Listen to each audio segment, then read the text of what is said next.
नमस्कार मित्रों, red over green के नए संस्करण के साथ मैं आपका होस्ट कर्नल उत्कर्ष राठौर।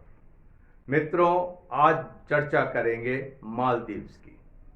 आपको पता होगा कि अभी 17 नवंबर को मालदीव में नए राष्ट्रपति ने शपथ ग्रहण की है।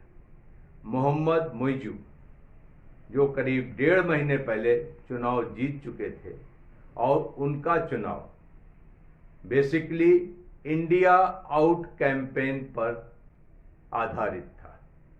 उन्होंने जोर शोर से ये वकालत की कि भारत का प्रभुत्व मालदीव से समाप्त होना चाहिए और इब्राहिम मोहम्मद सोलेह, जिनको उन्होंने प्रेसिडेंशियल इलेक्शन में हराया, उन पर यह आरोप लगाया कि वो भारत के हाथों बिक चुके हैं। और इस कैंपेन का असर ऐसा हुआ कि वो चुनाव जीत गए। लग रहा था कि चुनाव जीतने के बाद मोहम्मद मुइज़ू के तेवर थोड़े नर्म पड़ेंगे, लेकिन वो इंडिया आउट का राग अभी भी अलाप रहे हैं। भारत की ओर से किरण रिजिजू, जो कैबिनेट मिनिस्टर हैं, शपथ ग्रहण समारोह में माले गए और उनकी उपस्थिति में मोहम्मद मुइज़ू ने एक बार फिर इंडिया आउट का राग अलापा। ये कहा कि भारत के मिलिट्री पर्सनल्स मालदीव से वापस जाने चाहिए। कौन है वहां मिलिट्री पर्सनल्स? मिलिट्री पर्सनल्स के नाम पर मालदीव में भारत 2 हेलीकॉप्टर और एक डॉर्नियर एयरक्राफ्ट ऑपरेट करता है। और ये किस लिए ऑपरेट किए जाते हैं?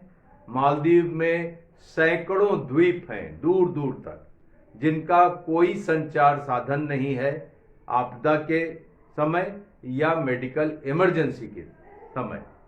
और इस चीज को मालदीव की जनता और मालदीव की गवर्नमेंट तस्दीक करती है कि हाँ, भारतीय हेलीकॉप्टरों ने और भारतीय हवाई जहाज ने यहां से सैकड़ों जानें बचाई हैं। यहां पर जो ड्रग ट्रैफिकिंग होती है, तस्करी होती है मादक दवाओं की, उनको रोका है। और उसके नाम पर कोई 77 मेंटेनेंस पर्सनल हैं, जिनको कि बार बार मोहम्मद मुइज़ू अपने भाषणों में इंडियन मिलिट्री पर्सनल कह के वापस जाने के लिए कह रहे हैं। साफ तौर से मोहम्मद मुइज़ू प्रो चाइना है और वो प्रो चाइनीज एजेंडे को आगे बढ़ा रहे हैं। अभी हाल में उन्होंने कहा कि जो इब्राहिम मोहम्मद सोलेह की गवर्नमेंट थी, उसके साथ भारत के जितने एग्रीमेंट हुए हैं उनको रिव्यू किया जाएगा और वो सारे एग्रीमेंट रद्द किए जाएंगे जिसमें मालदीव की संप्रभुता से कोई समझौता किया गया। तो स्पष्ट तौर पे यह संकेत है, दस्तावेजों को खंगाला जा रहा है ताकि कोई न कोई अभियोग लगा के मोहम्मद सोलेह को जेल भेजा जाए। मोहम्मद मुइज़ू को यह समझना चाहिए कि उनका मुल्क सिर्फ 5 लाख की आबादी का है। वो भारत के साथ टक्कर लेने की कोशिश कर रहे हैं।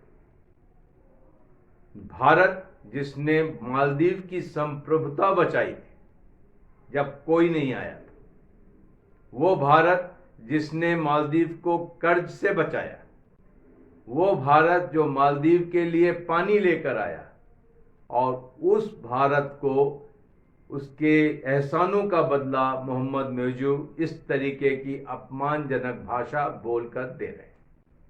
और भारत के लिए ये वक्त आ गया है कि अपने पड़ोसी छोटे मुल्कों के साथ संबंध के क्या तरीके होंगे, क्या डायमेंशन होंगे, उस पर जरूर विचार करें। जब बात आती है एड लेने की, जब बात आती है बाकी चीजों को लेने की, आपदा में राहत लेने की, तो सारे भारत की तरफ मुंह करते हैं। लगभग यही चीज नेपाल ने की, लगभग यही चीज श्रीलंका से हमें मिली, यही चीज कई सालों पहले बांग्लादेश ने की हमारे साथ। और हो सकता है कि आने वाले दिनों में कुछ अप्रिय सूचना हमें भूटान से भी मिले। तो एक वक्त आ गया है कि अपनी फॉरेन पॉलिसी को रिकैलिब्रेट करें, और ये छोटे मुल्क को सिर्फ एड दे करके खुश नहीं किया जा सकता। भारत के पड़ोसी मुल्क को एक आदत पड़ गई है कि वो दो पार्टनर ढूंढते हैं। चाइना को इंडिया का डर दिखाते हैं, इंडिया को चाइना का डर दिखाते हैं, और दोनों तरफ से फायदा वसूलते हैं। तो आज के लिए सिर्फ इतना। बहुत जल्द मुलाकात होगी। जय हिंद।